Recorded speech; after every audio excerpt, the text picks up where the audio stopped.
Hello friends, आज मैं Jabalpur division के अंतर्गत कंडक्ट हुए JEE-CNW का LDC जो कंडक्ट हुए थे उसके सॉल्यूशन देखेंगे।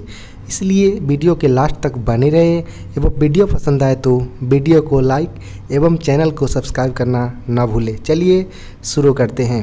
सबसे पहले देखेंगे कि यह जबलपुर डिवीज़न के अंतर्गत यह पेपर कंडक्ट कराए गए थे जो कि JEE-CNW से रिलेटेड थे। और एग्ज़ाम डेट की बात करें तो 24 जुलाई को कंडक्ट कराए गए थे, जिसमें प्रश्नों की संख्या 110 पूछे गए थे और टाइम इसके लिए 2 घंटे निर्धारित थे, जिसमें कैंडिडेट को केवल 100 प्रश्न का जवाब देना था, जिसके लिए मैक्सिमम मार्क्स 100 रखे गए थे। और जिसमें नेगेटिव मार्किंग की बात करें तो 1/3 की प्रावधान था। चलिए देखते हैं कि कौन कौन से प्रश्न पूछे गए थे।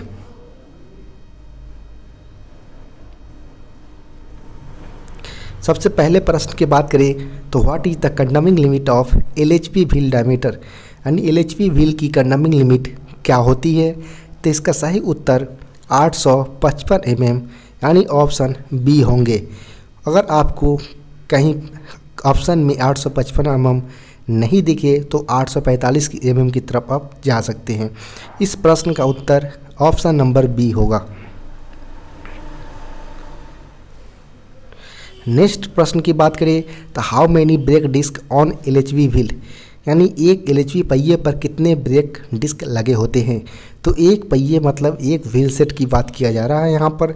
तो एक व्हील सेट पर 2 चक्के होते हैं, जिस पर दोनों साइड एक एक, यानी एक व्हील सेट पर टोटल 2 ब्रेक डिस्क लगे होते हैं, यानी ऑप्शन बी हमारा सही उत्तर हो जाएगा।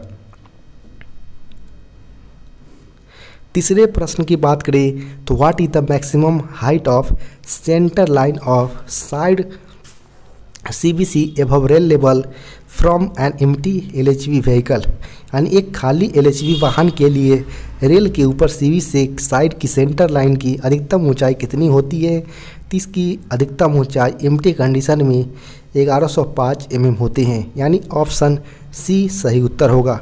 यहीं आपसे अगर लोडेड कंडीशन में पूछा जाता तो लोडेड कंडीशन के लिए 1030 mm निर्धारित है।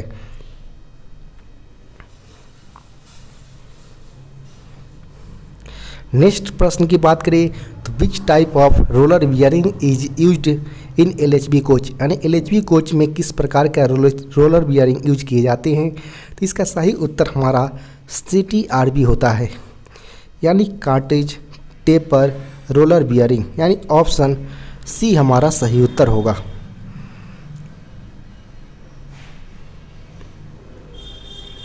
नेक्स्ट प्रश्न की बात करें तो what is the thickness of the new wheel flange in LHP coach, यानी LHP कोचों में नए व्हील फ्लैंज की मोटाई कितनी होती है। तो इसका सही उत्तर हो जाएगा ऑप्शन बी 28.5 mm, यानी ऑप्शन बी हमारा सही उत्तर हो जाएगा।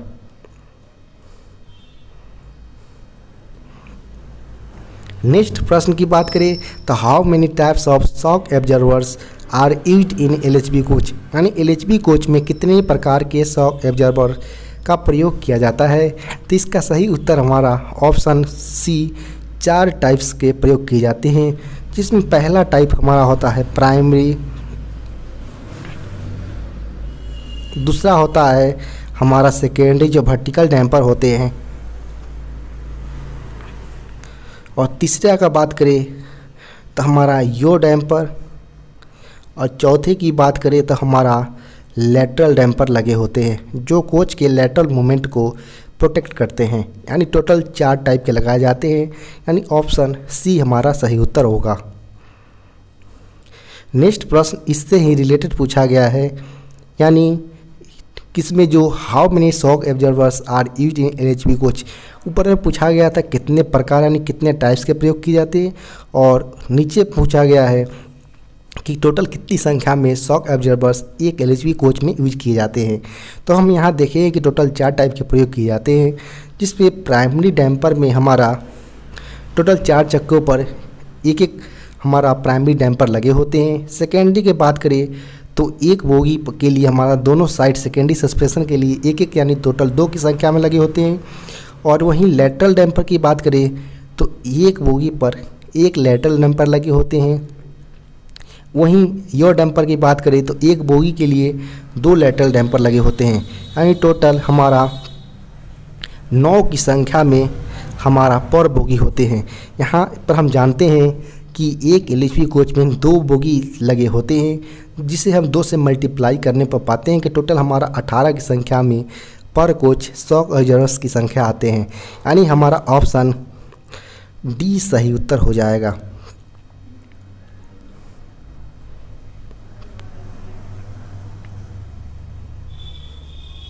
नेक्स्ट प्रश्न की बात करें तो what is the name of shock observers connected between bogie and car body, यानी बोगी और जो हमारा अपर बॉडी होता है LHV कोचों का, उसके बीच कौन से शॉक ऑब्जर्वर्स का नाम क्या है जो उसके बीच कनेक्ट होते हैं। तो इसका सही उत्तर हमारा यो डैम्पर हो जाएगा, ऑप्शन सी।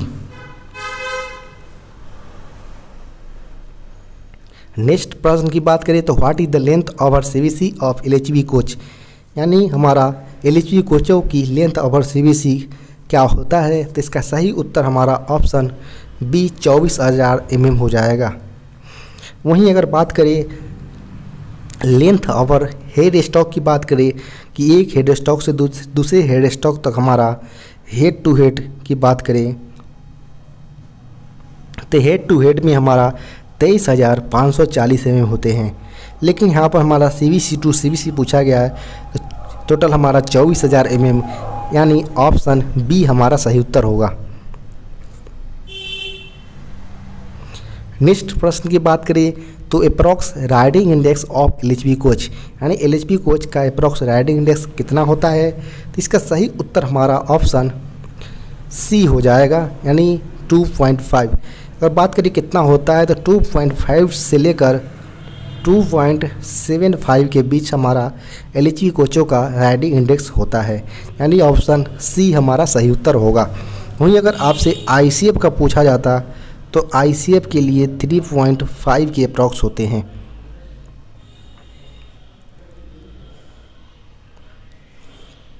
नेक्स्ट प्रश्न की बात करें तो D3 maintenance schedule of LHV coach is done, यानी एक LHV कोचों में D3 की अनुरक्षण की जाती है, कितने महीनों पर की जाती है। तो इसका सही उत्तर हमारा 6 माह प्लस माइनस 15 डेज होता है, यानी इसे आप 180 डेज प्लस माइनस 15 डेज बोल सकते हैं, यानी ऑप्शन सी हमारा सही उत्तर होगा। वहीं अगर आपसे D1 शेड्यूल पूछा जाता है तो D1 शेड्यूल को आप वीकली या ऑन ट्रिप पर कंडक्ट किया जाता है। वहीं अगर बात करें D2 शेड्यूल्स की बात करें, डिपो शेड्यूल्स की, तो 1 मंथ प्लस माइनस 3 डेज के अंतराल पर D2 शेड्यूल्स का अनुरक्षण किया जाता है। नेक्स्ट प्रश्न की बात करें तो SS2 शेड्यूल यानी soft schedule 2 of LHV coach is done, यानी LHV कोचों का सॉफ्ट शेड्यूल 2 अनुरक्षण कब की जाती है। तो इसका सही उत्तर हमारा ऑप्शन डी 3 ईयर्स या 12 लाख किलोमीटर जो भी पहले हो उस कंडीशन में हम करते हैं, यानी ऑप्शन डी हमारा सही उत्तर हो जाएगा। वहीं अगर आपसे SS1 शेड्यूल्स के बारे में पूछा जाए तो SS1 शेड्यूल्स हमारा 1.5 ईयर्स या 6 लाख किलोमीटर पर कंडक्ट कराए जाते हैं। वहीं SS3 की बात करें तो SS3 हमारा 6 ईयर्स या 24 लाख किलोमीटर जो भी पहले हो उस केस में कंडक्ट कराया जाता है, लेकिन हम यहाँ पर पूछा गया था SS2, इसलिए हमारा सही उत्तर 3 ईयर्स या 12 लाख किलोमीटर जो भी पहले हो उस केस में होगा। नेक्स्ट प्रश्न पूछा गया था कोडल life of LHV coach is, यानी LHV कोच का कोडल लाइफ कितनी होती है, क्योंकि पहले यह डिसाइड नहीं किया गया था, लेकिन अभी करेंटली इसका 35 ईयर्स इसको कंसीडर किया जा रहा है, इसलिए ऑप्शन सी सही उत्तर होगा। नेक्स्ट प्रश्न है allowed brake power of air brake for Rajdhani coaches from out station या इन रूट स्टेशन, यानी राजधानी कोचों में आउट स्टेशन या इन रूट में परमिसिबल ब्रेक पावर कितनी होती है। तो इसका सही उत्तर 90% हो जाएगा, यानी ऑप्शन ए सही उत्तर होगा। जबकि ओरिजिनेटिंग की बात करें तो शुरुआती स्टेशन पर इसका ब्रेक पावर 100% होना चाहिए, जबकि इन रूट में मिनिमम 90% अलाउेबल है, यानी ऑप्शन ए सही उत्तर होगा।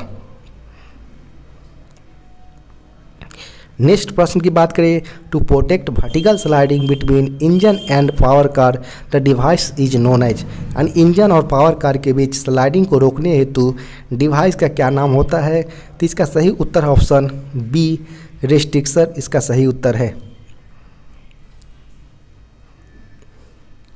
नेक्स्ट प्रश्न की बात करें, the fire extinguisher used in AC LHV coach is, यानी AC LHV कोच में प्रयोग होने वाले फायर एक्सटिंग्विशर होते हैं DCP टाइप, यानी ड्राई केमिकल पाउडर टाइप होता है, पाउडर टाइप, यानी ऑप्शन बी सही उत्तर होगा, जो किसी भी आग को बुझाने के लिए एलिजिबल होते हैं, चाहे वो A क्लास टाइप आग हो, B क्लास या C क्लास, तीनों टाइप की आग के लिए यह ड्राई केमिकल पाउडर उपयुक्त होते हैं। नेक्स्ट प्रश्न है कि फायर एक्सटिंग्विशर शुड बी रिफिल्ड, यानी फायर एक्सटिंग्विशर को कब दोबारा भरा जाता है? तो आफ्टर 1 साल बाद, यानी वो आफ्टर 1 ईयर, यानी ऑप्शन सी सही उत्तर होगा। नेक्स्ट प्रश्न है कि 125 litres AR tank used for, and auxiliary reservoir tank 125 litre का उपयोग किसके लिए किया जाता है? तो इसका सही उत्तर हो जाएगा ब्रेकिंग फोर्स के लिए किया जाता है, यानी ऑप्शन बी सही उत्तर हो जाएगा, जबकि 75 लीटर्स AR टैंक का उपयोग टॉयलेट पर्पस के लिए किया जाता है। और वहीं बात करें कि टोटल कितने लीटर का ऑक्सिलरी रिजर्वायर होते हैं LHV कोचों में पर कोच, तो टोटल 200 लीटर का ऑक्सिलरी रिजर्वायर की कैपेसिटी होती है LHV कोचों में, जिसमें 125 लीटर का उपयोग ब्रेकिंग पर्पस के लिए किया जाता है, जबकि 75 लीटर का प्रयोग टॉयलेट पर्पस के लिए किया जाता है, यानी ऑप्शन बी सही उत्तर होगा। नेक्स्ट प्रश्न की बात करें तो ब्रेक एक्सीलेटर एक्चुएट ड्यूरिंग, यानी ब्रेक एक्सीलेटर कब ऑपरेट होता है? तो इसका सही उत्तर है इमरजेंसी ब्रेक एप्लीकेशन के दौरान, यानी आपातकालीन ब्रेक एप्लीकेशन जब होती है तो हमारा ब्रेक एक्चुएटर है वो एक्टिवेट हो जाती है, यानी ऑप्शन बी सही उत्तर होगा। नेक्स्ट प्रश्न की बात करें तो what is the purpose for dump valve, यानी डंप वाल्व का क्या उपयोग है? तो इसका सही उत्तर होता है कि to maintain appropriate same speed of all axles, और सेकेंड है to protect wheel against skidding, यानी सारे एक्सल का स्पीड को सेम रखना और व्हील को स्कीड होना दोनों बचाने के लिए किया जाता है, यानी ऑप्शन ए और बी, यानी ऑप्शन सी हमारा सही उत्तर होगा, यानी both A and B.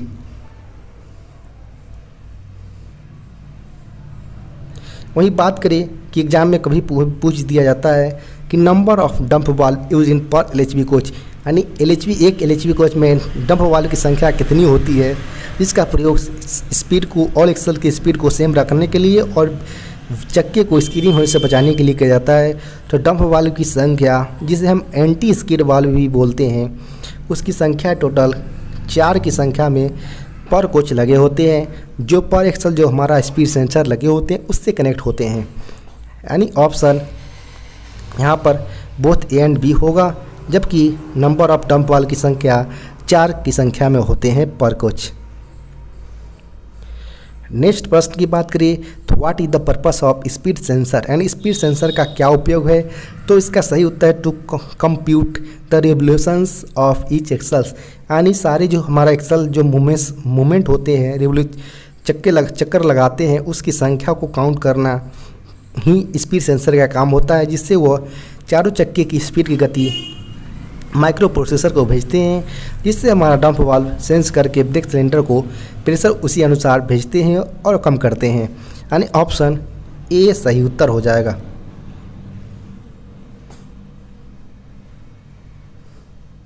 Next प्रश्न की बात करें तो what is the limit of year gap between sensor and phonic wheel, यानी सेंसर और फोनिक व्हील के बीच ईयर गैप जो उसकी सीमा क्या होती है, लिमिटेशंस, तो वो होती है 0.9 to 1.4 mm, यानी ऑप्शन सी सही उत्तर होगा। वहीं बात करें कि number of teeth used in phonic wheel, यानी फोनिक व्हील पर जो टोटल हमारा दांतें बने होते हैं उसकी संख्या टोटल 80 की संख्या में होते हैं, इसका भी आप ध्यान रखें। नेक्स्ट प्रश्न की बात करें तो नेक्स्ट प्रश्न पूछा गया था the 99 code shown on micro processor means, यानी माइक्रो प्रोसेसर में 99 कोड का मतलब क्या होता है, तो इसका मतलब होता है होल सिस्टम वर्किंग परफेक्टली होता है, यानी ऑप्शन ए सही उत्तर होगा। वहीं अगर माइक्रो प्रोसेसर में आपका 72 दिखाता है तो इसका मतलब होता है कि परमानेंट फॉल्ट एट 1 एक्सल होता है। वहीं 73 शो करता है तो मल्टी एक्सल होता है, यानी एक से ज़्यादा एक्सल पर अगर शो होता है तो वो 70 शो करेगा। वहीं अगर 95 शो करता है तो इसे हम वोलाटाइल फॉल्ट्स के नाम से जानते हैं। इसका मतलब होता है वोलाटाइल फॉल्ट्स का कि permanent faults code has locked, जो प्रीवियस हमारा जो भी फॉल्ट होगा वो फिर से दिखाने लगता है, उसको हम वोलाटाइल फॉल्ट्स के नाम से जानते हैं और इसके लिए वो माइक्रो प्रोसेसर में 95 कोड शो करते हैं। और यहाँ पर हमसे पूछा गया था सिर्फ 99 का, तो होल सिस्टम वर्किंग परफेक्टली, यानी ऑप्शन ए सही उत्तर होगा। नेक्स्ट प्रश्न की बात करें तो PEASD provided in LHB can be reset, यानी LHB कोच में PEASD कैसे को रीसेट किया जा सकता है, यानी इसका मतलब होता है हमारा passenger emergency alarm signal device, जिसको रीसेट कहाँ से किया जाता है, तो from the points where chain pulled, यानी कोच के अंदर जहाँ से भी चैन पुलेट किया गया है वहीं से इसको सेट किया जा सकता है रीसेट, यानी ऑप्शन सी सही उत्तर होगा।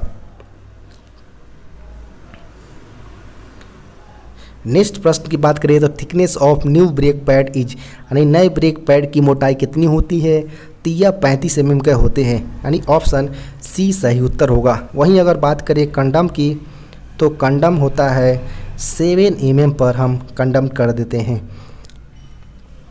और वहीं बात करें जो हमारा ब्रेक पैड यूज किए जाते हैं उसका फ्रिक्शन एरिया की बात करें तो 400 जो हमारा mm² होता है वो हमारा फ्रिक्शन एरिया कहलाता है,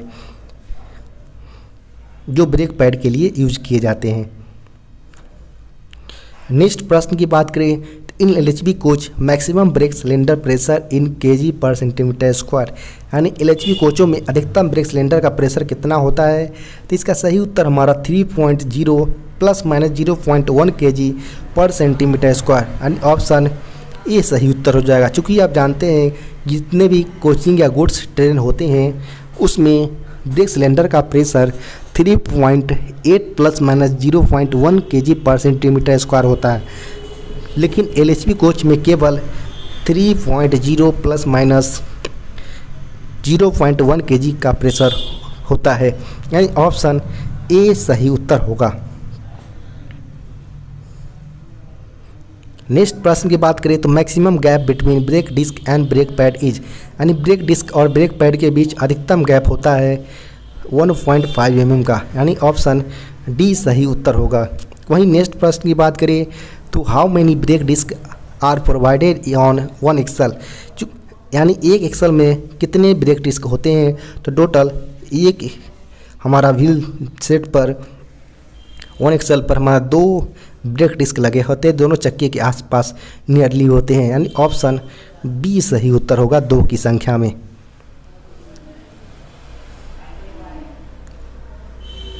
नेक्स्ट प्रश्न की बात करें तो which type of CBC is fitted in LHB coach, यानी LHB कोच में किस प्रकार के CBC फिट किए जाते हैं, तो इसका सही उत्तर हो जाएगा option B H type tight lock coupler, यानी ऑप्शन बी सही उत्तर होगा।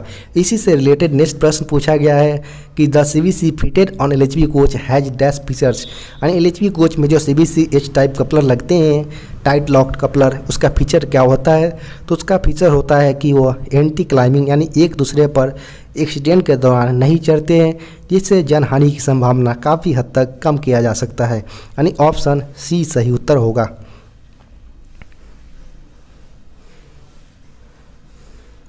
The maintenance done on pit line is, यानी पिट लाइन पर किए जाने वाला मेंटेनेंस कौन से है? तो इसका सही उत्तर हमारा सेकेंडरी मेंटेनेंस भी किए जाते हैं पिट लाइन पर, और प्राइमरी मेंटेनेंस भी किए जाते हैं, यानी A and B above only, यानी जो हमारा ऊपर में A और B है, यानी सेकेंडरी और प्राइमरी मेंटेनेंस दोनों हो जाएगा, यानी ऑप्शन डी सही उत्तर होगा। नेक्स्ट प्रश्न की बात करें तो main function of anti roll bar is, and anti roll बार का मुख्य कार्य क्या होता है? तो इसका कार्य होता है to prevent rolling action of the coach, यानी एंटी रोल बार कार्य होता है कि जो कभी जो कर्व पर जाते हैं कोच, उसको रोलिंग ना होकर उसको रोलिंग होने से बचाना ही एंटी रोल बार का कार्य होता है, यानी ऑप्शन बी सही उत्तर होगा।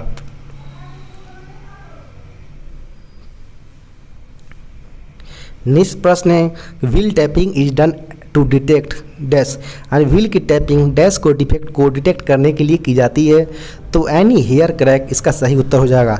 यानी व्हील टैपिंग हम तब करते हैं कि जो आप देखते होंगे कि इस प्रकार का हमारा ट्रेड होते हैं, इस पर इस तरह का कोई निशान आ जाए, यानी एनी हेयर क्रैक को हम, यानी कोई चक्के में कोई क्रैक वगैरह ना हो, उसको जांचने या पता लगाने के लिए हम व्हील टैपिंग हैमर की मदद से हम लगाते हैं, यानी ऑप्शन ए सही उत्तर होगा।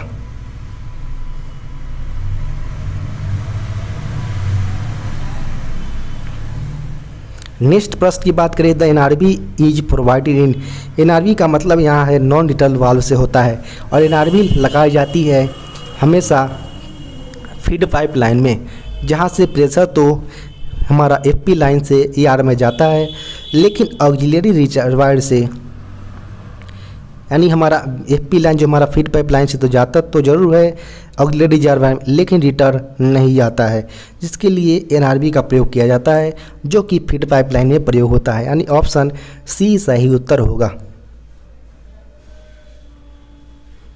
नेक्स्ट प्रश्न है checking of wheel profile gauge gauge is done in, wheel profile gauge की चेकिंग गेज द्वारा कब की जाती है? तो यह तीनों शेड्यूल में की जाती है, D1, D2 और D3 तीनों शेड्यूल में, यानी ऑप्शन सी सही उत्तर होगा। और इसके अलावा और क्वेश्चन इसमें पूछा गया है कि draining of air tank is done in, यानी जो ऑक्सिलरी रिजर्वायर का टैंक होता है, एयर टैंक वगैरह, उसकी कब किस शेड्यूल में ड्रेन किया जाता है? तो यह D1, D2 तीनों शेड्यूल में इसको भी किया जाता है, यानी ऑप्शन सी सही उत्तर होगा।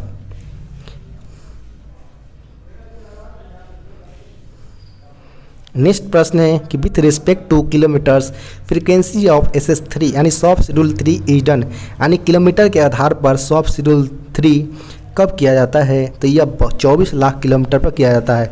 वहीं अगर आपसे टाइम पीरियड के अनुसार पूछा जाता तो यह होता है 6 ईयर्स, यानी इसे आप 72 मंथ भी बोल सकते हैं, जिसके अंतराल पर SS3 किया जाता है, यानी सॉफ्ट शेड्यूल 3 किया जाता है, जबकि SS1 1.5 ईयर्स यानी 18 मंथ, जिसे हम IOH के नाम से जानते हैं, उसको किया जाता है, जिसे 6 लाख किलोमीटर या 1.5 ईयर्स जो भी पहले उस कंडीशन में किया जाता है, जबकि SS2 हमारा 3 ईयर्स यानी 36 मंथ या 12 लाख किलोमीटर जो भी पहले हो उस कंडीशन में किया जाता है, लेकिन SS3 के लिए या तो 24 लाख किलोमीटर या 6 ईयर्स जो भी पहले हो उस कंडीशन में किया जाता है। नेक्स्ट प्रश्न यहाँ पर पूछा गया है कि RDSO इज लोकेटेड एट, यानी RDSO कहाँ स्थित है? तो RDSO हमारा लखनऊ उत्तर प्रदेश में अवस्थित है, यानी ऑप्शन डी सही उत्तर होगा।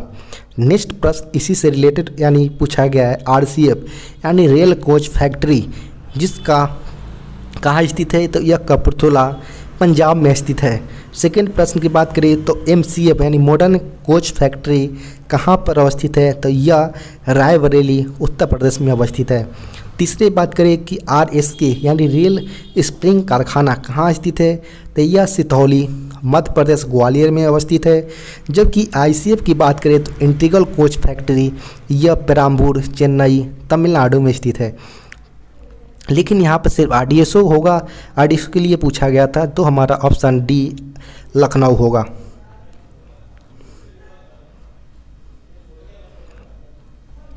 नेक्स्ट प्रश्न है the standard wheel gauge of passenger BG यानी ब्रॉड गेज कोचिंग स्टॉक, यात्री BG कोचिंग स्टॉक का मानक व्हील गेज कितना होता है यानी स्टैंडर्ड गेज, तो स्टैंडर्ड गेज हमारा 1600 mm होता है यानी ऑप्शन C हमारा सही उत्तर होगा। और बात करिए कि टोटल कितना होता है, तो 1600 प्लस 2 माइनस 1 mm होता है। अगर आपसे मैक्सिमम पूछे तो 1602 होगा, अगर मिनिमम पूछे तो 1599 होगा। वहीं आपसे स्टैंडर्ड पूछे तो स्टैंडर्ड के लिए 1600 mm रखा गया है यानी ऑप्शन C सही उत्तर होगा। नेक्स्ट प्रश्न है at what interval the intensive cleaning of any coach is done, यानी कोच की इंटेंसिव क्लीनिंग कब की जाती है, तो एक महीना यानी पर मंथ की जाता है यानी आफ्टर 1 मंथ, यानी ऑप्शन ए ऑप्शन हमारा B सही उत्तर होगा 1 मंथ। नेक्स्ट प्रश्न की बात करें तो what is the interval for cleaning coach water tank, यानी जो हमारा वाटर टैंक होते हैं कोच में, यानी कोच की पानी की टंकी की सफाई कब किस अंतराल पर किया जाता है, ये भी 1 महीने के अंतराल पर किए जाते हैं यानी ऑप्शन C सही उत्तर होगा। नेक्स्ट प्रश्न की बात करें तो transportation code of any pantry car is, तो पेंट्री कार का परिवहन कोड WCB होता है यानी ऑप्शन C हमारा सही उत्तर होगा। नेक्स्ट प्रश्न की बात करें तो नेक्स्ट प्रश्न पूछा गया है कि which part is not used in ICF trolley, यानी ICF ट्रॉली में किस पार्ट का उपयोग नहीं किया जाता है, जो कि डैशबोर्ड का उपयोग किया जाता है। प्राइमरी सस्पेंशन में शॉक एब्जॉर्बर्स का भी उपयोग किया जाता है, जबकि साइड व्हीलर का भी प्रयोग ट्रांजम के पास में होता है, लेकिन ड्रैग लिंक हमारा नहीं होता है यानी ऑप्शन D सही उत्तर होगा। नेक्स्ट प्रश्न की बात करें तो what is the maximum permissible clearance between brake gears pins and bushes, यानी ब्रेक गियर पिन और बुशेस के बीच अधिकतम अनुमेय क्लियरेंस कितना होता है, तो इसका सही उत्तर 1.5 mm होता है यानी ऑप्शन C सही उत्तर होगा। नेक्स्ट प्रश्न की बात करें तो the length over buffer of ICF यानी इंटीग्रल कोच फैक्ट्री और RCF यानी real coach factory coach is, यानी ICF और RCF कोच का लंबाई ओवर बफर कितना होता है, यानी बफर से बफर तक इसका लंबाई 22,297 mm होता है यानी ऑप्शन A सही उत्तर होगा। नेक्स्ट प्रश्न की बात करें तो how many emergency window provided in AC ICF या RCF कोच, यानी AC RCF और RCF कोचों में कितनी आपातकालीन खिड़कियां यानी इमरजेंसी विंडो लगे होते हैं, तो इसकी संख्या टोटल 4 की संख्या में पर कोच होते हैं यानी ऑप्शन C सही उत्तर होगा। नेक्स्ट प्रश्न की बात करें तो what is the purpose of manipulator, यानी मैनिपुलेटर का उद्देश्य क्या होता है, तो फॉर डाउन हैंड वेल्डिंग होता है यानी ऑप्शन B हमारा सही उत्तर होगा फॉर डाउन हैंड वेल्डिंग।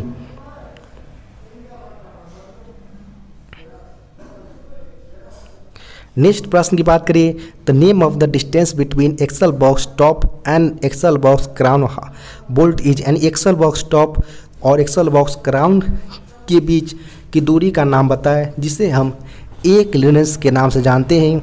वहीं अगर आपसे पूछे कि A क्लियरेंस कितना होता है, तो A क्लियरेंस हमारा 13 टन के लिए हमारा 43 प्लस 0 माइनस 3 mm होता है, जबकि 16 टन के लिए हमारा 27 प्लस 0 माइनस 3 mm का होता है, अप्रॉक्स होते हैं। वहीं अगर आपसे पूछा जाए कि बी क्लियरेंस कहाँ होता है। तो बी क्लियरेंस आप चूँकि आप देखते होंगे कि यहाँ पर हमारा चक्के होते हैं, ये हमारा बोलस्टर होता, हमारा साइड हमारा टॉप होते हैं, और यहाँ पर हमारा इसे हम बोलस्टर, और यहाँ पर हमारा ट्रांजम लगे होते हैं, जिसके बीच हमारा सेकेंडरी स्प्रिंग लगे होते हैं यहाँ पर, और इसके बीच जो हमारा गैप आ रहा होगा इसे हम बी डायमेंशन के रूप से जानते हैं, जिसे आप बोल सकते हैं बोलस्टर टॉप और अंडर पार्ट ऑफ सोल बार। यानी जी ये हमारा सोल बार है और ये हमारा बोलस्टर है, इसके बीच जो हमारा गैप होता है छोटा सा, उसे हम बी क्लियरेंस के रूप में जानते हैं। वहीं बी क्लियरेंस की बात करें तो बी क्लियरेंस हमारा 40 ±5 mm के अप्रॉक्स होते हैं। यहाँ पर हमसे सिर्फ पूछा गया था कि एक्सल बॉक्स टॉप और एक्सल बॉक्स ग्राउंड के बीच की क्लियरेंस को हम ए क्लियरेंस के नाम से जानते हैं, यानी ऑप्शन ए हमारा सही उत्तर हो जाएगा। नेक्स्ट प्रश्न की बात करें तो what is the weakest link of the edge type tight lock centre buffer coupler, यानी edge type tight lock centre buffer coupler की सबसे कमज़ोर कड़ी कौन सी होती है, तो यह नक्कल होती है, यानी ऑप्शन बी सही उत्तर हो जाएगा।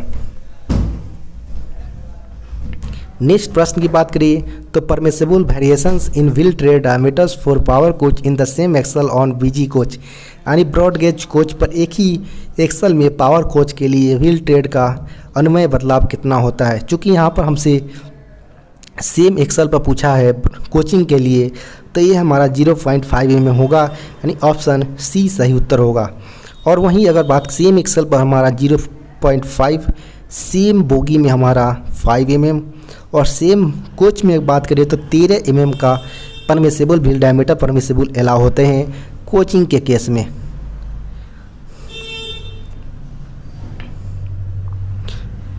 नेक्स्ट प्रश्न की बात करें तो high speed ICF coach कंडमिंग flange thickness, यानी हाई स्पीड ICF कोच में फ्लैंज थिकनेस की कंडमिंग लिमिट क्या होती है, तो इसका कंडमिंग लिमिट 22 mm पर कंडम कर दिया जाता है, यानी ऑप्शन सी हमारा सही उत्तर होगा। जबकि न्यू में हमारा 28.5 mm होते हैं।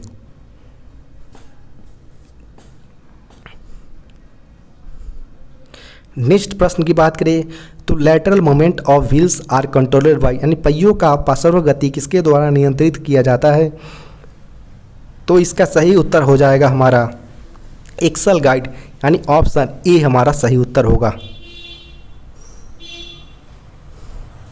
नेक्स्ट प्रश्न की बात करें the radius of the root of flange of new broad gauge wheel is, यानी नए ब्रॉड गेज व्हील के फ्लेंज की जड़ की त्रिज्या कितनी होती है, तो ये हमारा 14 mm होता है, जो कि न्यू कंडीशन में होता है। जबकि कंडम की बात करें तो यह 13 mm पर कंडम कर दिया जाता है, यानी ऑप्शन ए हमारा सही उत्तर होगा।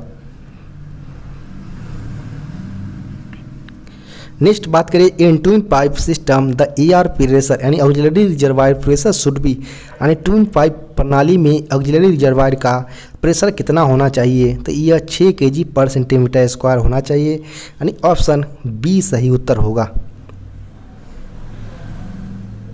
नेक्स्ट प्रश्न है reduction in BP pressure for minimum application, यानी मिनिमम ब्रेक एप्लीकेशन के लिए BP में कितना ये हमारा रिडक्शन होना चाहिए ब्रेक पाइप में, तो ये हमारा पूछा गया था मिनिमम एप्लीकेशन के लिए, तो 0.5 to 0.8 kg/cm², यानी ऑप्शन सी हमारा सही उत्तर होगा।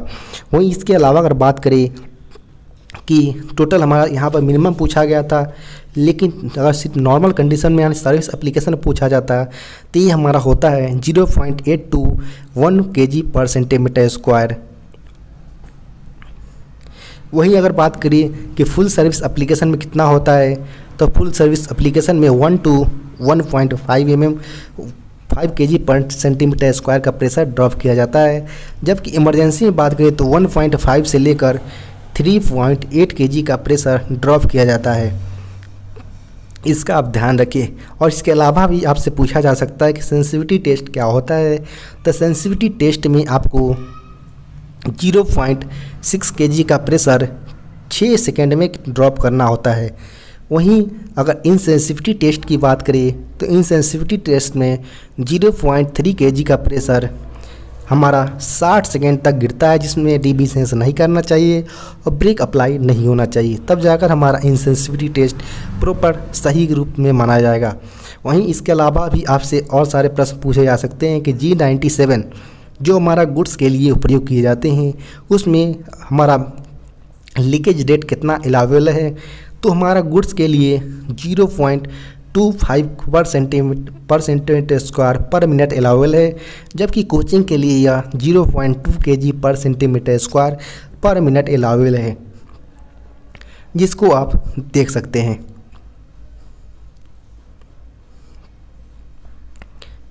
नेक्स्ट प्रश्न की बात करें तो when dB is working condition the position of dB handle is, यानी जब डीबी काम करने की स्थिति में हो तो डीबी हैंडल का पोजीशन वर्टिकल अवस्था में होगा, यानी ऑप्शन सी सही उत्तर होगा। DB is directly mounted on common pipe bracket, यानी ऑप्शन डी सही उत्तर होगा। What do you mean by SCTR, यानी सिंगल कार्ड टेस्ट ट्रिक से आप क्या समझते हैं। तो सिंगल कार्ड टेस्ट ट्रिक यानी SCTR मतलब सिंगल कार्ड टेस्ट ट्रिक, यानी ऑप्शन सी होगा, जिसमें हमारा लीकेज रेट 0.2 kg पर सेंटीमीटर स्क्वायर पर मिनट अलाउेबल होता है। नेक्स्ट प्रश्न की बात करें तो AMR pressure of engine should be, यानी इंजन का AMR प्रेशर होना चाहिए 8 to 10 kg पर सेंटीमीटर स्क्वायर, यानी ऑप्शन ए सही उत्तर होगा।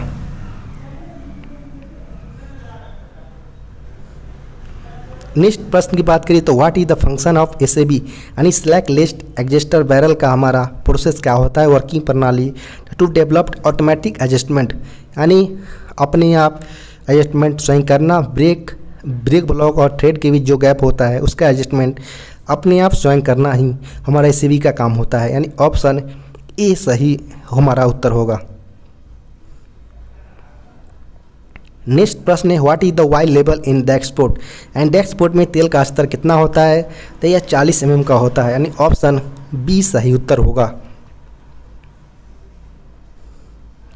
नेक्स्ट प्रश्न की बात करें the minimum clearance between axle box using lugs and their safety strap is, यानी एक्सल बॉक्स लग और सेफ्टी स्ट्रैप के बीच मिनिमम क्लियरेंस कितना होता है, तो यह 40 mm का होता है, यानी ऑप्शन बी सही उत्तर होगा। नेक्स्ट प्रश्न पूछा गया है द क्राउन क्लियरेंस ऑफ ए, जो हमारा एक क्लियरेंस होता है क्राउन क्लियरेंस ऑफ GS यानी जनरल क्लास और स्लीपर जो हमारा होता है उसके लिए एक क्लियरेंस कितना होता है, यानी GS SCN कोच में क्राउन क्लियरेंस ए कितना होता है, तो ये हमारा 43 + 0 - 3 mm, यानी 43 से लेकर 40 mm जो रेंज होता है वही हमारा एक क्लियरेंस कहलाता है। यह कहाँ होता है, तो ये होता है हमारा ब्लस्टर जो हमारा एक्सल बॉक्स टॉप होता है और एक्सल बॉक्स क्राउन के बीच जो गैप होता है वही हमारा एक क्लियरेंस कहलाता है, और ये हमारा ऑप्शन बी में है, यानी ऑप्शन बी हमारा 43 to 40 mm हो जाएगा।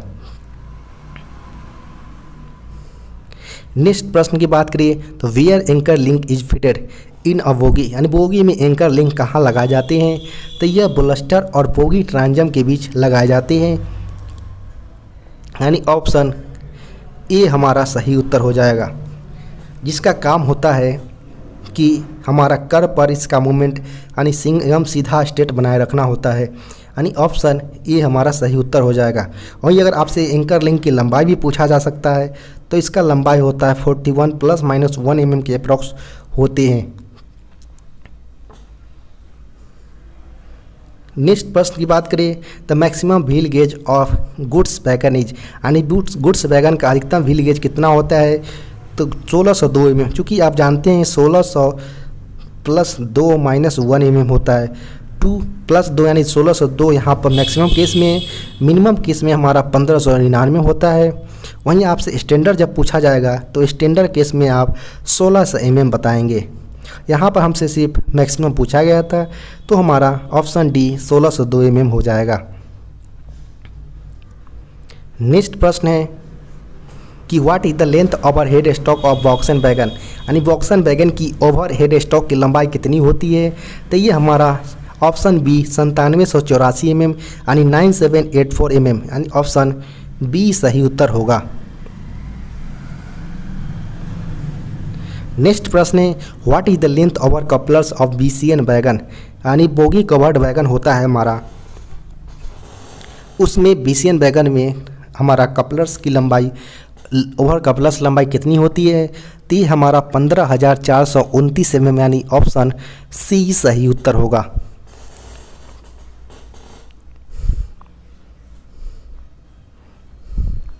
नेक्स्ट प्रश्न की बात करें तो gross load of the Volkswagen wagon is, यानी वॉक्सवैगन वैगन का ग्रॉस लोड कितना होता है? तो इसका सही उत्तर हो जाएगा हमारा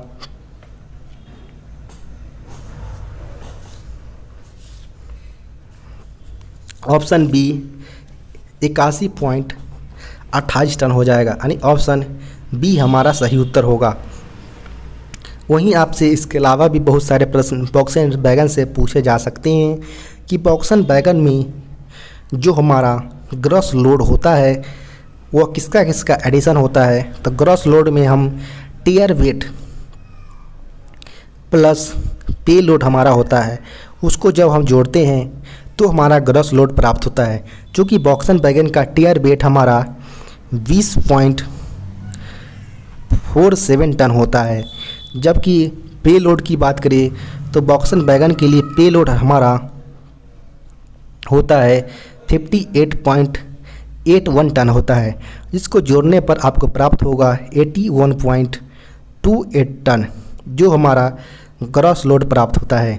जब आप ग्रॉस लोड को 4 से डिवाइड करते हैं तो आप प्राप्त करेंगे एक्सल लोड, यानी प्रत्येक जो हमारा एक बुक हमारा वैगन में 4 एक्सल होते हैं, जो कि आप ग्रॉस लोड 81.28 आया है, और इसको 4 से आप डिवाइड करेंगे तो प्रत्येक चक्के का एक्सल लोड आ जाएगा, और डिवाइड करने पर आप पाएंगे कि 20.32 टन आता है, यानी आपका gross load tare weight plus pay load होता है। टियर वेट वॉक्सवैगन वैगन के लिए 20.47 टन, जबकि पे लोड 58.81 टन होता है। इसको जोड़ने पर आप 81.28 टन, जो आपका आंसर भी प्राप्त हो जाता है, जो यहाँ पर पूछा गया था ग्रॉस लोड। लेकिन जब आप ग्रॉस लोड को 4 से डिवाइड करेंगे तो आपको एक्सल लोड आ जाएगा। कभी कभी यह परीक्षा में पूछ भी लिए जाते हैं, लेकिन यहाँ पर आपसे सिर्फ पूछा गया था ग्रॉस लोड, इसलिए आप ऑप्शन बी 81.28 टन हमारा ऑप्शन बी सही उत्तर होगा। नेक्स्ट प्रश्न की बात करें तो newly built Volkswagen wagon first POH periodicity is done, यानी नवनिर्मित वॉक्सवैगन वैगन का प्रथम POH 6 माह के अंतराल पर किया जाता है, 6 वर्ष के अंतराल पर, यानी ऑप्शन सी सही उत्तर होगा। वहीं अगर आपसे सब्सिक्वेंट पीरियड, यानी पहला POH तो 6 वर्ष पर किया जाता है, और उसके बाद जो भी POH होता है वो 4.5 ईयर्स के अंतराल पर किए जाते हैं, यानी 54 माह के अंतराल पर।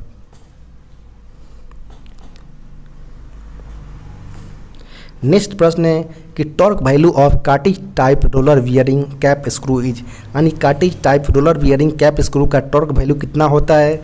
तो यह होता है 40 kg मीटर, यानी ऑप्शन बी सही उत्तर होगा।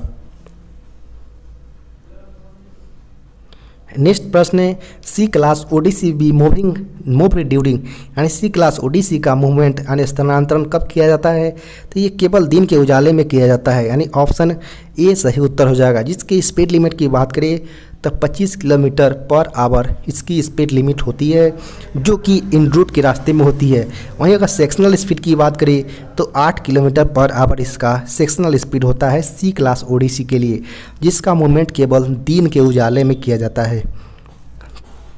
इसके अलावा अगर आपसे बी क्लास ओडिसी पूछा जाता है तो बी क्लास ओडिसी का मूवमेंट दिन और रात में दोनों अवस्था में किया जाता है, जिसके लिए speed 40 kilometre per hour decide किए गए हैं। जिसमें बी क्लास ओडिसी में नाइट के टाइम में इसका स्कॉटिंग स्टाफ के द्वारा इसको स्कॉटिंग किया जाना अनिवार्य है। यहाँ पर सिर्फ सी क्लास पूछा गया था, तो डे लाइट यानी दिन के उजाले में इन रूट के लिए स्पीड 25 किलोमीटर आवर होता है, जबकि हमारा सेक्शनल स्पीड या टर्मिनेटिंग हमारा जो हमारा स्टेशन होते हैं उसके लिए 8 किलोमीटर पर आवर रखा गया है। नेक्स्ट प्रश्न की बात करें तो instructions for inspections and maintenance of Volkswagen wagon fitted with Cessna bogies and twin pipe air brake system. What RDSO technical pamphlet use, यानी कैसना बोगियों के साथ लगे वॉक्सन वैगन के निरीक्षण और रख रखाव के निर्देश और ट्विन पाइप प्रणाली एयर ब्रेक सिस्टम हेतु RDSO के किस तकनीकी पैम्पलेट्स का प्रयोग किया जाता है? तो इसके लिए G70 का प्रयोग यानी G70 का प्रयोग किया जाता है, जिसमें हमारा वॉक्सन वैगन के रख रखाव का मेंटेनेंस काम देखा जाता है G70 के अंतर्गत। वहीं आपका G97 की बात करें तो G97 में यह बताया गया है जो हमारा गुड्स ट्रेन होते हैं उसके एयर ब्रेक प्रणाली के मेंटेनेंस मैनुअल के बारे में बताया गया है। जबकि G90 की बात करें तो इसमें BTPN बॉगी टैंक वैगन जो हमारा होता है पेट्रोलियम वगैरह का, उसके मेंटेनेंस मैनुअल के बारे में बताया गया है। जबकि WT77 होता है, इसमें यह बताया गया कि 20.3 टन का जो भी रोलर बियरिंग होंगे उसके बॉक्सेज को फिटेड किया जाए और मेंटेनेंस के बारे में दिखा जाएगा। यानी यहाँ पर सिर्फ पूछा गया था हमसे कि वॉक्सन वैगन के मेंटेनेंस मैनुअल, तो G70 के अंतर्गत यानी ऑप्शन बी हमारा सही उत्तर होगा। नेक्स्ट प्रश्न इससे ही रिलेटेड एक और पूछा गया था कि instructions for inspections and maintenance of कैसना bogies what RDSO technical pamphlets is used, यानी कैसना बोगियों के निरीक्षण और रख रखाव निर्देश हेतु RDSO की किस तकनीकी पैम्पलेट्स का प्रयोग किया जाता है। चूँकि हमसे पहले वॉक्सन वैगन पूछा गया था जिसमें G70 का प्रयोग होता है, लेकिन यहाँ पर हमसे पूछा गया कैसना बोगी के मेंटेनेंस मैनुअल के बारे में, तो इसके लिए हमारा G95 हमारा कैसना बोगी से रिलेटेड है मेंटेनेंस मैनुअल से, ऑप्शन डी हमारा सही उत्तर हो जाएगा। G90 के बारे में BTPN से रिलेटेड होता है। जबकि G97 की बात करें तो ये हमारा एयर ब्रेक गुड्स स्टॉक का जो भी हमारा ब्रेकिंग जो हमारा टेस्टिंग से रिलेटेड जो भी हमारा समस्या होती है उसके मेंटेनेंस मैनुअल के बारे में देखा जाता है। जबकि G86 की बात करें तो हमारा जो पेट्रोलियम गैस टैंक वैगन होते हैं BTPGLN जो हमारा होता है उससे रिलेटेड हमारा G86 होता है। यहाँ पर कैसना बोगी पूछा गया था, तो कैसना बोगी के लिए G95 ऑप्शन डी सही उत्तर होगा। नेक्स्ट प्रश्न पूछा गया था कि as per new wagon numbering scheme first 2 digit will indicate, नए वैगन नंबरिंग के अनुसार पहले 2 अंकित संख्या क्या दर्शाते हैं। चूँकि हमारा वैगन टोटल C1 से लेकर C11 तक यानी 11 डिजिट का होता है, जिसमें C1 और C2 हमारा जो फर्स्ट 2 डिजिट होता है वो हमारा टाइप ऑफ वैगन दर्शाता है, यानी वैगन हमारा किस प्रकार का है, वॉक्सन है, BCN है, बॉबियन है, BTPN है, ETC इस टाइप के दर्शाते हैं। जबकि नेक्स्ट 2 डिजिट हमारा होता है C3 और तीसरा और चौथा अंक वो हमारा रेलवे ऑनर का दर्शाता है कि ये गाड़ी NCR का है, CR का है, NR का है, किसका है इसके बारे में बताता है। जबकि 5वां और 6ठा अंक हमारा मैन्युफैक्चर ईयर का बताता है, यानी कोई गाड़ी अगर 2005 में हुआ है बना है तो इसके लिए 05 कोड लिए जाएंगे, 5वें और 6ठे स्थान पर दर्शाए जाएंगे। कोचिंग जो हमारा वैगन का मैन्युफैक्चर ईयर है उसके लिए दर्शाए जाएंगे। जबकि जो हमारा नेक्स्ट 4 डिजिट होता है 7 से लेकर 10 तक, इसमें हमारा वैगन का सीरियल नंबर दर्शाया जाता है, जिसमें कोई भी इंडिविजुअल नंबर लिया जा सकता है। जबकि लास्ट में हमारा जो 11 डिजिट 11वां नंबर होता है वो हमारा चेक डिजिट होता है, जिसमें इससे यह पता लगाया जाता है कि जो हमारा पहले 11 डिजिट से पहले जो 10 अंक है वो हमारा सही लिया गया है या नहीं लिया गया, उसको जांचने के लिए 11वां अंक का प्रयोग किया जाता है, जिसे हम चेक डिजिट के नाम से जानते हैं। चूँकि यहाँ पर हमसे सिर्फ पूछा गया था पहले 2 अंक कब, यानी फर्स्ट 2 डिजिट्स, तो यहाँ पर टाइप ऑफ वैगन हमारा सही उत्तर होगा, यानी ऑप्शन बी हमारा सही उत्तर होगा। नेक्स्ट प्रश्न है कि number of CBC gauge are, CBC gauge की संख्या कितनी होती है। तो टोटल संख्या सेंटर बफर कपलर की 8 की संख्या में होते हैं, ऑप्शन बी हमारा सही उत्तर होगा। नेक्स्ट प्रश्न की बात करें तो high capacity of draft gear is, यानी उच्च क्षमता वाले ड्राफ्ट गियर होते हैं कौन से, तो इसमें उच्च क्षमता वाले सिर्फ MK50 हो, यानी ऑप्शन बी हमारा सही उत्तर हो जाएगा। वहीं अगर MK50 की बात करें तो ये हमारा 5385 kg मीटर हमारा इसकी कैपेसिटी होती है। नेक्स्ट बात करिए clevis and clevis pin are the part of, यानी क्लेविस और क्लेविस पिन किसका पार्ट होता है, तो ये ट्रांजिशन कपलर का पार्ट होता है, यानी ऑप्शन सी हमारा सही उत्तर होगा। नेक्स्ट प्रश्न है the axle load of BOXN BCN BRN और बॉब बीटीपीएन वैगन इज, तो इसका एक्सल लोड की बात करें तो 20.32 टन होते हैं, यानी ऑप्शन बी सही उत्तर होगा। नेक्स्ट प्रश्न की बात करें the wheel gauge should be measured on, wheel gauge को ऑफ लोड कंडीशन में मापा जाता है, यानी ऑप्शन ए सही हो जाएगा। नेक्स्ट प्रश्न पूछा गया है the CT RB the grease use for per axle box is, यानी सिटी आरबी में प्रयुक्त एक्सल बॉक्स में ग्रीस का प्रयोग कितना किया जाता है, तो इसका प्रयोग 455 प्लस माइनस 30 ग्राम्स का किया जाता है, यानी ऑप्शन ए सही उत्तर हो जाएगा।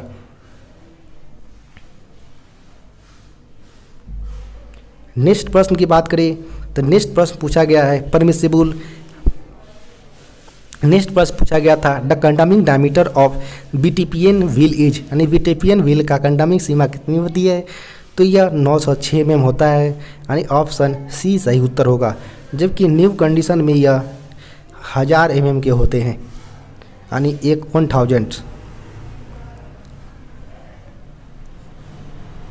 नेक्स्ट प्रश्न की बात करें तो permissible maximum flat surfaces on tread other broad gauge wagons are, यानी अन्य ब्रॉडगेज वैगन पर चलने पर अनुमेय अधिकतम सपाट सतह कितना होता है, तो यह 60 mm का होता है, यानी ऑप्शन बी हमारा सही उत्तर होगा। जबकि कोचिंग की बात करें तो कोचिंग में यह 50 mm के होते हैं।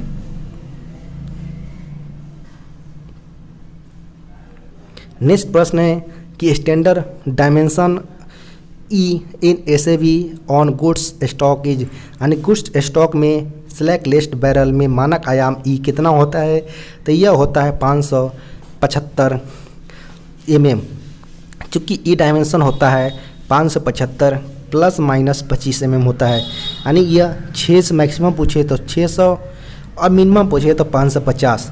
चूँकि यहाँ पर हमसे स्टैंडर्ड डायमेंशन पूछा गया है तो यह 575 हमारा सही उत्तर हो जाएगा, यानी ऑप्शन बी हमारा सही उत्तर होगा।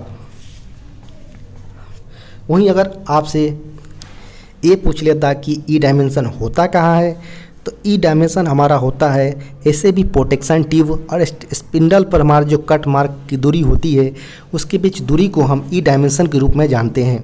वहीं अगर ए डायमेंशन की पूछा है कि ए डायमेंशन होता कहाँ है, तो ऐसे भी बैरल होता है और कंट्रोल रड हेड के बीच जो गैप होता है छोटा सा, उसको हम ए डायमेंशन के रूप में जानते हैं, जिसमें गुड्स के लिए ए डायमेंशन सारे वैगन जो कैसना बोगी के साथ फिट होते हैं उसमें 70 प्लस 2 माइनस 0 mm होता है, जबकि बोबारन के लिए यह केस 27 प्लस 2 माइनस 0 mm होता है।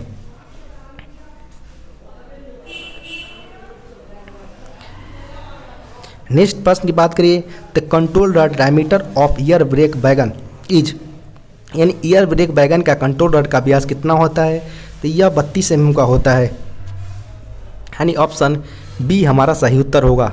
Piston stroke of BOXN wagon in empty condition is, यानी खाली स्थिति में बॉक्सन वैगन का पिस्टन स्ट्रोक कितना होता है, तो यह 85 प्लस माइनस 10 mm होते हैं, यानी ऑप्शन ए सही उत्तर होगा। वहीं लोडर की बात करें तो लोडर में यह 130 प्लस माइनस 10 mm का होता है।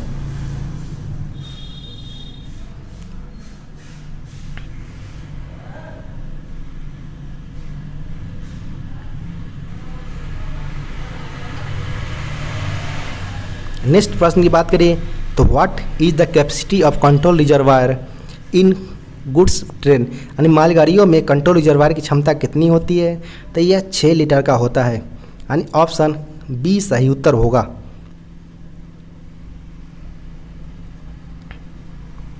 नेक्स्ट प्रश्न की बात करें तो when we release manually K E type DV the air pressure release from, जब हम मैनुअल रूप से के ई टाइप डीवी को रिलीज करते हैं तो वायु दाब रिलीज होता है पहले ब्रेक सिलेंडर से फिर कंट्रोल रिजर्वायर से, यानी option C B C and C are सही उत्तर हो जाएगा। नेक्स्ट प्रश्न पूछा गया था control rod of ACB when rotated from one round control rod head moves by a distance of, यानी एसीबी कंट्रोल रॉड को जब एक चक्कर से घुमाया जाता है तो कंट्रोल रॉड हेड कितनी दूरी तक मूवमेंट करता है, तो यह इसका सही उत्तर होगा 2 mm का मूवमेंट करते हैं। ऑप्शन सी सही उत्तर होगा। नेक्स्ट प्रश्न है nominal free height of inner spring of कैसनव 22 HS बोगी इज, यानी कैसनव 22 HS बोगी के भीतर स्प्रिंग की नॉमिनल फ्री ऊंचाई कितनी होती है हाइट, तो यह 243 mm हो जाएगा, यानी ऑप्शन सी सही उत्तर होगा। नेक्स्ट प्रश्न पूछा गया था what type of side mirror fitted in कैसनव 22 HS बोगी, यानी कैसनव 22 HS ट्रॉली में किस प्रकार के साइड मिरर लगे होते हैं, तो इसका सही उत्तर हमारा स्प्रिंग लोडेड सीसी टाइप इस साइड मिरर और PU टाइप साइड मिरर होता है, यानी ऑप्शन बी सही उत्तर होगा।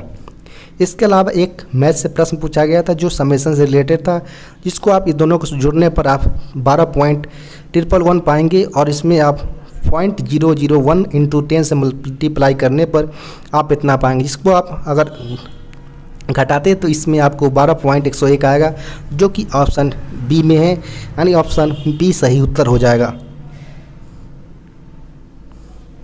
यहाँ पर आपसे एक और मैथ से रिलेटेड प्रश्न पूछा गया है, जिसमें आपको इसमें चारों को अगर जोड़ते हैं तो आपको यहाँ पर 17 - 4 बटा हमारा डिवाइडेड बाई 12 आएगा, जिसको अगर आप करते हैं तो इस कंडीशन में आपका 13/12 आपका उत्तर आ जाएगा, जो ऑप्शन बी में है।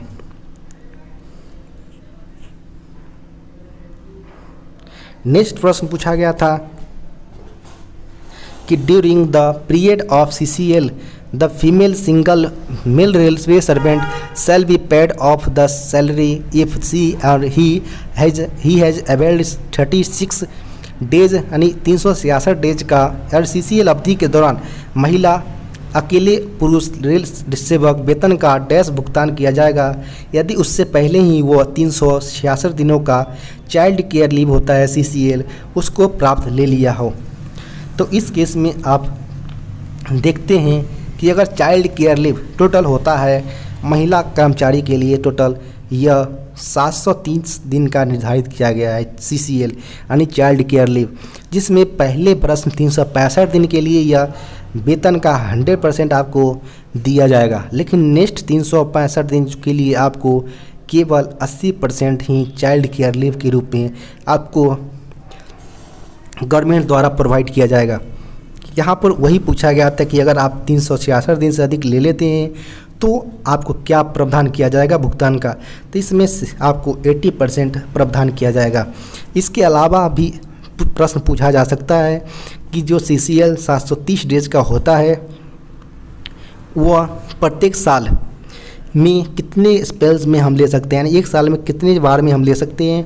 तो एक साल में आप 3 स्पेल्स से ज़्यादा आप नहीं ले सकते हैं और एक स्पेल्स में आपको 5 डेज मिनिमम लेना अनिवार्य है, इससे आप कम नहीं ले सकते। और यह आप तब तक ले सकते हैं जब तक आपका चाइल्ड 18+ ना हो जाए।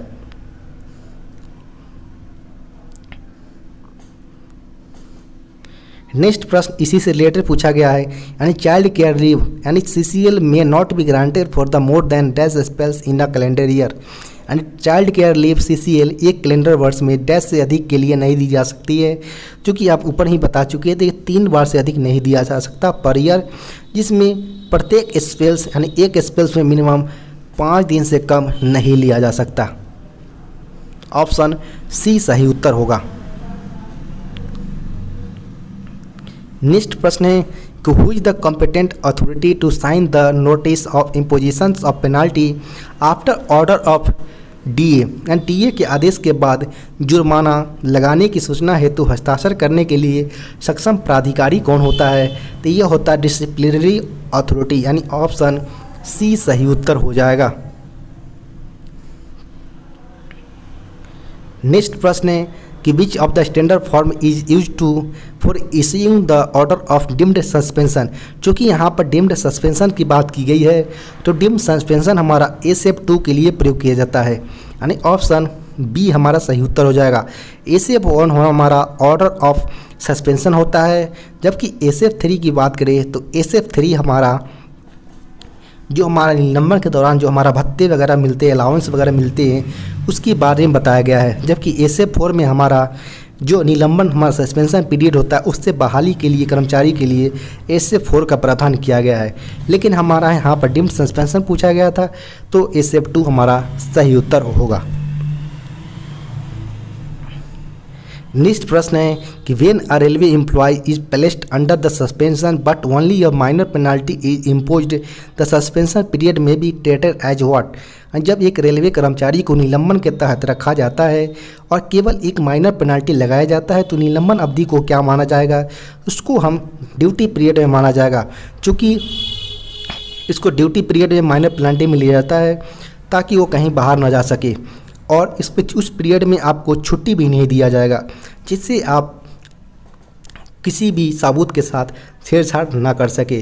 अगर आपको इमरजेंसी केस में अगर छुट्टी चाहिए तो आपको हेडक्वार्टर से परमिशन लेने की आवश्यकता पड़ सकती है, यानी इस केस में आपका ऑप्शन सी ड्यूटी पीरियड माना जाएगा, यानी ऑप्शन सी सही उत्तर होगा। नेक्स्ट प्रश्न इसी से रिलेटेड पूछा गया कि what kind of leave can be employee under suspension avail during the suspension period, यानी एक कर्मचारी को निलंबन के दौरान किस तरह की छुट्टी ले सकता है, तो नहीं उसको LAP मिल सकता है, नहीं LHAP मिल सकता है, नहीं EOL यानी एक्स्ट्रा ऑर्डिनरी लीव मिल सकता है, यानी नॉन ऑफ दीज हमारा सही उत्तर हो जाएगा। इस पीरियड में कोई भी छुट्टी नहीं दिया जाता है। अगर इसकी छुट्टी की आवश्यकता हो तो हेडक्वार्टर से परमिशन लेना पड़ सकता है। नेक्स्ट प्रश्न की बात करें तो which city has 3 zonal railway headquarters, यानी कौन सा शहर 3 क्षेत्रीय रेलवे मुख्यालय स्थित है, तो इसका उत्तर सही उत्तर हो जाएगा हमारा कोलकाता, इसका सही उत्तर हो जाएगा। इसमें यहाँ पर हमारा 3 रेलवे का मुख्यालय, क्षेत्रीय रेलवे का मुख्यालय पड़ता है, जिसमें पहला हमारा ईस्टर्न रेलवे ER का मुख्यालय है। दूसरा बात करें तो हम SER यानी साउथ ईस्टर्न रेलवे का मुख्यालय है, जबकि तीसरा बात करें तो हमारा कोलकाता मेट्रो जो कि अब इंडियन रेलवे का पार्ट्स है, वो तीनों रेलवे का जोनल मुख्यालय हमारा कोलकाता है, यानी ऑप्शन ए हमारा सही उत्तर हो जाएगा। नेक्स्ट प्रश्न है इंडियन रेलवे कॉन्फ्रेंस एसोसिएशन यानी IRCA इज लोकेटेड एट, ये कहाँ पर है IRCA, तो ये हमारा न्यू दिल्ली में स्थित है, यानी ऑप्शन सी हमारा सही उत्तर हो जाएगा। नेक्स्ट 10 प्रश्न पूछा गया है ऑफिशियल लैंग्वेज यानी राजभाषा से रिलेटेड, जिसमें पहला प्रश्न पूछा गया है कि संविधान की 8वीं अनुसूची में कुल कितनी भाषाएं शामिल किए गए हैं, टोटल 22 भाषाओं को शामिल किए गए हैं, यानी ऑप्शन बी हमारा सही उत्तर हो जाएगा। जबकि अगर जब शुरुआत हुआ था भारतीय संविधान की, उस समय यह 14 भाषाएं ही उस समय उपलब्ध थे। बाद में अलग अलग समय पीरियड पर यह 8 भाषाओं को करेंटली शामिल किया गया, जिसमें वर्तमान में यह 22 भाषाएं उपलब्ध है 8वीं अनुसूची के अंतर्गत। नेक्स्ट प्रश्न है राजभाषा अधिनियम कब पारित किया गया था, यानी राजभाषा एक्ट 1963, इसे हम 10 मई 1963 को पारित किया गया था, ऑप्शन ए सही उत्तर हो जाएगा। जिसका संशोधन की बात करें तो 1967 में किया गया था, यानी ऑप्शन सी हमारा सही उत्तर हो जाएगा। नेक्स्ट प्रश्न है राजभाषा अधिनियम में कुल कितनी धाराएं हैं, तो राजभाषा अधिनियम यानी एक्ट 1963 में कुल कितने सेक्शंस की बात किए गए हैं, तो टोटल 9 सेक्शंस की बात किए गए हैं। इसमें सेक्शन 33 में बताया गया है कि 100% हमारा लक्ष्य रखा गया है हिंदी के लिए, और इसके अंतर्गत कोई भी दस्तावेज अगर जारी किए जाते हैं तो वो उसका हिंदी और अंग्रेजी में होना अनिवार्य है। इसकी सुनिश्चितता हमारा जो भी साइनिंग अथॉरिटी होगा उसका तय करेगा कि कोई भी अथॉरिटी हमारा दस्तावेज वो दोनों लैंग्वेज में जारी किया जा रहा है। यानी यहाँ पर हमसे सिर्फ धाराएं पूछा था, तो ऑप्शन सी टोटल 9 धाराएं उपलब्ध है। नेक्स्ट प्रश्न है राजभाषा नियम 1976 के अनुसार देश को कितने क्षेत्रों में बांटा गया है, तो ABC रीजन यानी क ख ग, यानी ऑप्शन बी सही उत्तर हो जाएगा। नेक्स्ट प्रश्न है, राजभाषा नियम 1976 किस नियम के अंतर्गत हिंदी से में प्राप्त पत्रों का उत्तर हिंदी में देना अनिवार्य है? तो इसमें नियम 5 में बताया गया है कि कोई भी अगर आपको पत्र मिलता है हिंदी में तो उसका जवाब भी हिंदी में देना आवश्यक होगा, यानी ऑप्शन ए सही उत्तर होगा। नेक्स्ट प्रश्न है कि राजभाषा नियम 1976 के अनुसार दादर और नागर हवेली दमन दीव किस क्षेत्र के अंतर्गत आते हैं? तो यह ख क्षेत्र के अंतर्गत आते हैं, यानी बी रीजन्स के अंतर्गत, यानी ऑप्शन बी सही उत्तर होगा। नेक्स्ट प्रश्न है, किस नियम में हिंदी को का कार्य साधक ज्ञान की परिभाषा बताई गई है? तो जो हमारा 1976 है राजभाषा नियम 1976, उसके टोटल 12 नियम है उसमें, जिसमें नियम 10 में बताया गया है कि हिंदी के कार्य साधक ज्ञान की परिभाषा इसके अंतर्गत बताया गया है, यानी ऑप्शन बी हमारा सही उत्तर हो जाएगा। नेक्स्ट प्रश्न है कि क्षेत्रीय राजभाषा कार्यान्वयन समिति यानी जोनल रेलवे का जो कार्यान्वयन समिति होती है ऑफिशियल लैंग्वेज की, उसके अध्यक्ष हमारा जनरल मैनेजर जी होते हैं, यानी महाप्रबंधक। ऑप्शन ए हमारा सही उत्तर हो जाएगा। जबकि डिविजनल रेलवे पर स्तर पर हमारा डीआरएम साहब होते हैं, यानी डिविजनल रेलवे मैनेजर, यानी हमारा मंडल प्रबंधक आप इसको बोल सकते हैं। ऑप्शन ए हमारा सही उत्तर होगा। नेक्स्ट प्रश्न पूछा गया है, रेल मंत्री राजभाषा रजत पदक पुरस्कार की राशि कितनी होती है? तो यह 8,000 रुपये होती है, यानी ऑप्शन ए हमारा सही उत्तर होगा। आपको वीडियो कैसा लगा?